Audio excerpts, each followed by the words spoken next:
Oui, bon, la mousse au chocolat. La mousse au chocolat, mais il faut se dépêcher là parce que j'ai pas trop le temps. Bonjour, c'est Doired, alors on y va là.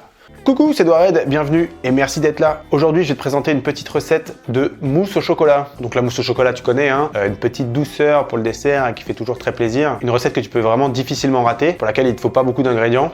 C'est pas compliqué, en fait, il t'en faut 4. 4 ingrédients, voilà. Voilà, après il faut un petit peu de temps au frigo pour que la mousse prenne. Mais sinon toi tu vas cuisiner 5-10 minutes grand maximum. Est-ce qu'on a fait le tour de la mousse? On a fait le tour de la mousse. Alors présentation des ingrédients. Pif! Comme je t'ai dit, hein, il ne faut pas beaucoup d'ingrédients. C'est des dosages pour 2-3 personnes. Il faut 3 beaux œufs, 20 g de beurre. Alors moi j'ai pris de la cassonade, mais tu peux prendre ce que tu veux. Tu peux prendre du sucre semoule normal, tu peux prendre du sucre vanillé, tu peux même prendre du sucre muscovado, ça doit être très bon avec ça. Tiens, essayez d'ailleurs. Et 100 g de chocolat noir. Alors évidemment pour la mousse au chocolat, je t'invite fortement à prendre un bon chocolat, parce que forcément meilleur est ton chocolat, meilleur sera ta mousse au chocolat. C'est lié, c'est étroitement corrélé. D'accord ? Bon, oui aussi, moi j'ai pris 100 g de chocolat noir parce que j'adore quand la mousse au chocolat elle est intense en chocolat, quand elle a vraiment un bon goût puissant. Mais si tu veux un truc un peu plus doux, n'hésite pas à prendre du chocolat au lait ou alors de faire moite-moite. C'est toi qui gères, c'est ta mousse, elle t'appartient. Alors la première chose à faire, ça va être de faire fondre ton chocolat et ton beurre au bain-marie. Donc je vais venir les mettre dans un bol. Voilà, que je vais mettre dans une casserole. Je vais mettre de l'eau à peu près jusqu'à la moitié du bol et je vais faire chauffer très doucement. À aucun moment il faut que l'eau à l'intérieur se mette à bouillir parce que sinon ton chocolat va être trop chaud et va prendre une consistance un peu horrible. Allez, j'ai failli oublier, moi ce que j'adore faire c'est mettre une petite pincée de cannelle dans mon chocolat pour donner un bon goût à la mousse. Donc tu peux vraiment mettre ce que tu veux. Tu peux mettre du 4 épices aussi si tu as envie. Tu peux mettre même un petit peu de piment, ça peut être hyper bon. La prochaine fois je vais faire ça, tiens. Mais voilà, fais-toi plaisir, c'est une recette qui est assez neutre. Tu peux y ajouter ta petite touche très facilement. Donc sois fou, crée, ne recule jamais. Bon, j'arrête. Ensuite, on va venir clarifier les œufs. Ça veut dire séparer le blanc des jaunes. Donc pour la mousse au chocolat, comme on va utiliser les blancs d'œufs crus, je t'invite à utiliser des œufs vraiment très frais. Si la date est un peu limite, achète-en d'autres quoi. Vraiment zéro risque avec les œufs crus. Je ne vais pas te retrouver en PLS au fond de ton lit. Voilà, maintenant on va venir blanchir les jaunes avec la cassonade. En fait, il faut fouetter jusqu'à ce que le mélange s'éclaircisse un petit peu quoi. Voilà, comme ça c'est pas mal. Ah oui, j'ai oublié aussi un truc. Dans le chocolat et le beurre, je mets une bonne pincée de sel. Parce que le sel dans les desserts, c'est vraiment fantastique. Surtout dans le chocolat, ça fait vraiment un truc assez magique. Appelle-moi Harry Potter.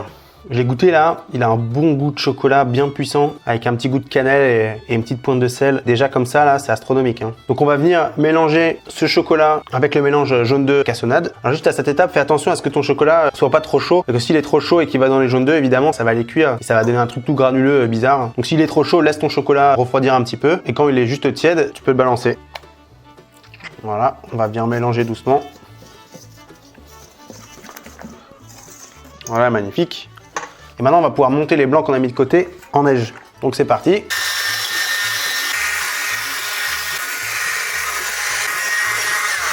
Voilà, c'est bon. Donc là, je les ai bien montés. Voilà, donc là, on a déjà quasiment terminé. Il faut juste incorporer les blancs en neige au mélange jaune chocolat cassonade. Donc on y va très progressivement.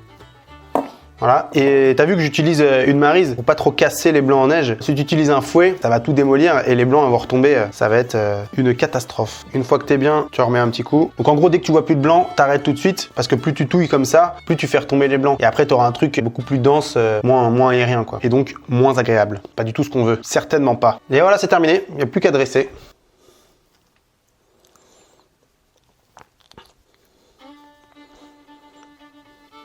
Voilà, donc soit tu les mets dans un gros bol à partager, soit tu les mets dans des petites verrines individuelles. Moi, les desserts, j'adore quand c'est dressé dans des petites verrines, donc j'ai fait ça. Et là, je vais les mettre au frigo et les laisser prendre pendant à peu près 2-3 heures.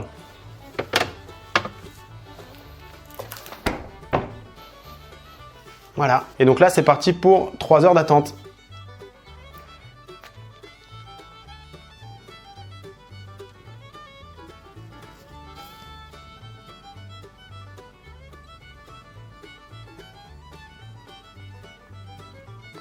L'améthyste ouvre les chakras des pieds.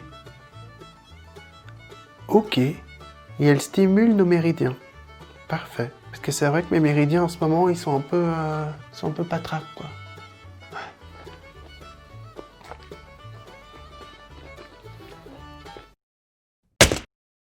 Et voilà. Donc là, ça fait 2h30, 3h que je les ai mises au frigo. En déco, on va juste mettre des petits copeaux de chocolat. Comment c'est qu'on fait avec un économe? Un bout de chocolat et on racle comme ça. Ça en met autant sur les côtés que dans la verrine. Et on peut finir en mettant un petit carré de chocolat comme ceci. C'est pas beau ça? C'est pas beau? Bien sûr que c'est beau. Bah. Et voilà, c'est terminé pour cette petite recette de mousse au chocolat. T'as vu, hein, vraiment pas compliqué. Tu mélanges tes jaunes d'œufs avec ton sucre. Tu fais fondre au bain-marie tranquillou le chocolat avec le beurre. Tu rajoutes l'épice que tu veux dedans pour un peu custom ta mousse. Après, tu mélanges le chocolat avec les jaunes d'œufs et le sucre. Tu mets tes blancs-neige, tu mélanges. Bonjour la mousse. Donc maintenant, je vais goûter. On va voir si elle est bien prise et puis si elle est bonne.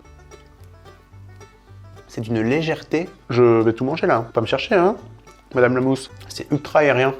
D'où l'intérêt, ce que je te disais, de faire attention quand tu incorpores les blancs en neige au mélange chocolat, d'y aller vraiment doucement, et dès que tu vois plus de blanc en neige, t'arrêtes. Hop là, bas les pattes. Parce que sinon, les blancs vont retomber et tu vas avoir un truc beaucoup plus dense, beaucoup plus costaud. Donc voilà, une recette on ne peut plus simple de mousse au chocolat, mais très efficace, hein. Là, tu choisis un bon chocolat, t'as une bonne mousse. Bon chocolat, bonne mousse.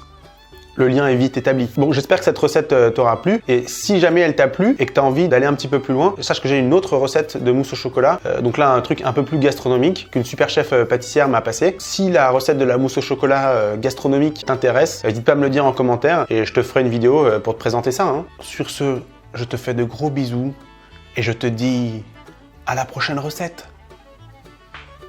Ah, j'ai craqué du cheville.